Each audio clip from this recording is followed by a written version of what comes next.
Hi everyone, we are going to work on lesson 60, written practice, pages 420 to 422. We're going to do number 2 and 3, 15 through 20, 22, and 29. So let's start with number 2. So it says Kashella used 1 bag of soil to pot 8 plants. So 1 bag of soil for 8 plants. How many bags of soil would she need to pot 2 dozen plants? So we don't know how many bags of soil, and 2 dozen equals 24, okay? 1 dozen is 12, and 12 times 2 is 24, or 12 plus 12 is 24. Okay, so we're going to multiply these two numbers. So 24 times 1 equals 24, and then we'll divide 24 by 8. Okay, so this is a fact that you should know, but if you don't, you could use your multiplication table. 8 times what equals 24? That would be 3, and 3 times 8 is 24, so there's no remainder. So our answer is we would need 3 bags.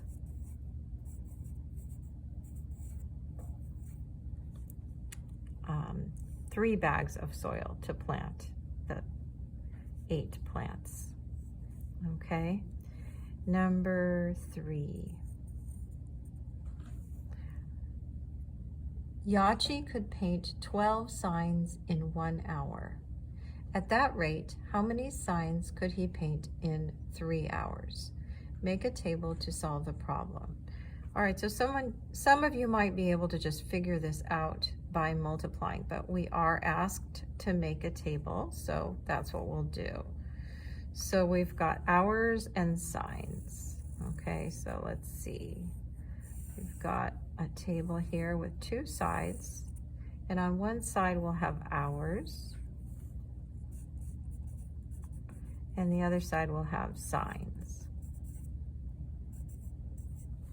Okay, so it says Yachi could paint 12 signs in 1 hour. So here, 1 hour, 12 signs. Okay, and so we're counting by ones over here. 2 hours, 24 signs. 3 hours, 36 signs. So 12 times 3 is 36, or you can count by 12s, or you can add 12 each time. So the answer here is 36 signs. Okay, now we're going to skip all the way to number 15, which is on the next page. Number 15 is 350 times 5.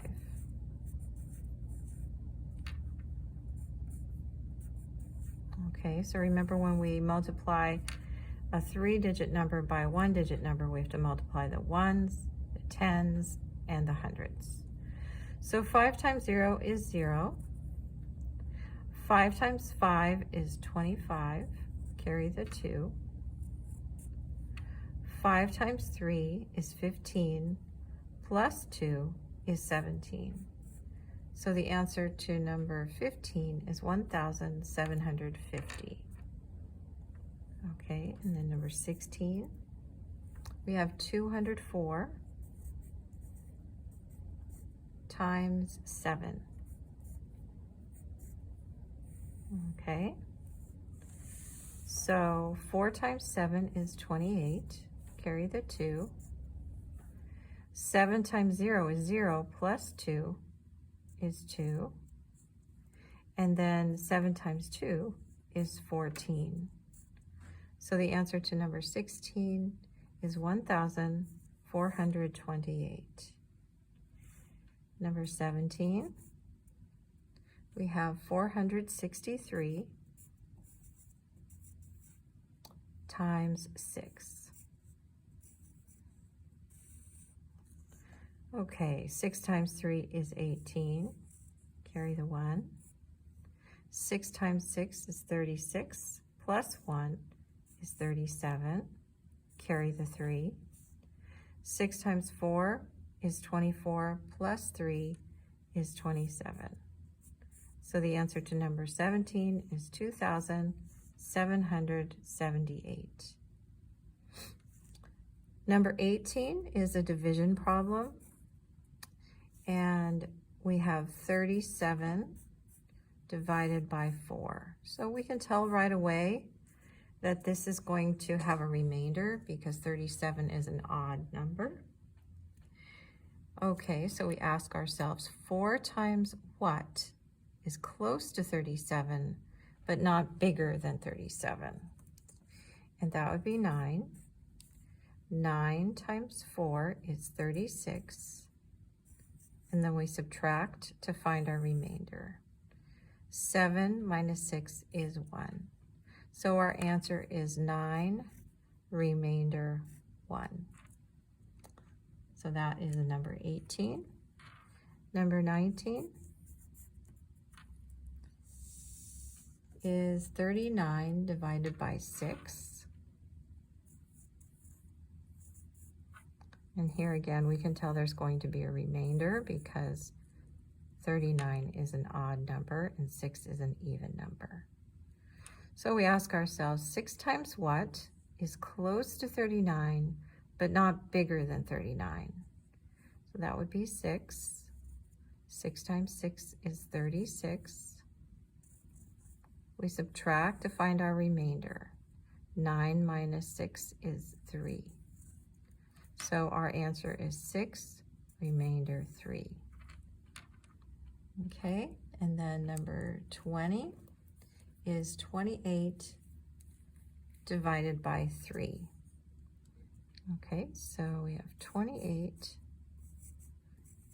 divided by 3.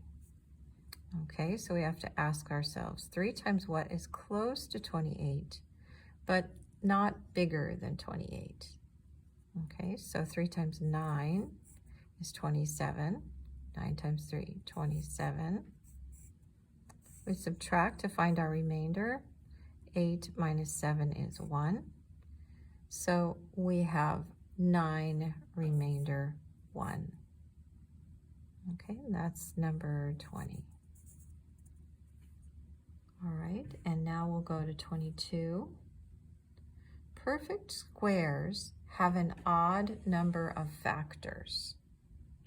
So a perfect square means a number times itself, like 6 times 6, 7 times 7, 8 times 8, all of the numbers that are highlighted on your multiplication table along the diagonal. The numbers 9 and 25 are perfect squares. The 3 factors of 9 are 1, 3, and 9. What are the 3 factors of 25? Okay, so for 25, so this is number 22, and we're trying to figure out what are the factors of 25. So we have 1 and 25, and then we have 5 times 5, but we only write it once as a factor. So the 3 factors of 25 are 1, 5, and 25. Okay, so the reason why perfect squares have an odd number of factors is because it has a double multiplication here. 5 times 5, 6 times 6, 7 times 7, but you only write the factor one time. All right, so now we're going to do number 29, which is on the following page. At the restaurant, Jackson ordered a meal for $7.95, a glass of milk for $1.75, and a dessert for $3.95. Estimate Jackson's restaurant bill. Okay, so we're going to be doing some rounding here. So we have $7.95. We have $1.75. And for the dessert, it is $3.95. So we're going to round this to the nearest dollar. So we look at the cents. 95 cents is bigger than 50 cents. So it rounds up to $8. $7.95 is much closer to $8. Okay, same for $1.75. When we're rounding to the nearest dollar, we look at the cents. If it's higher than 50, if it's 50 cents or higher, we round up to the next dollar. So $1.75 is closer to $2. And the last one, $3.95, we're rounding to the nearest dollar. We look at the cents. 95 cents is greater than 50 cents. So this rounds up to $4. Okay, so now we're going to add them up. So 8 plus 2 is 10, plus 4 is 14. So we have $14 for our estimate. And that's the end of our written practice.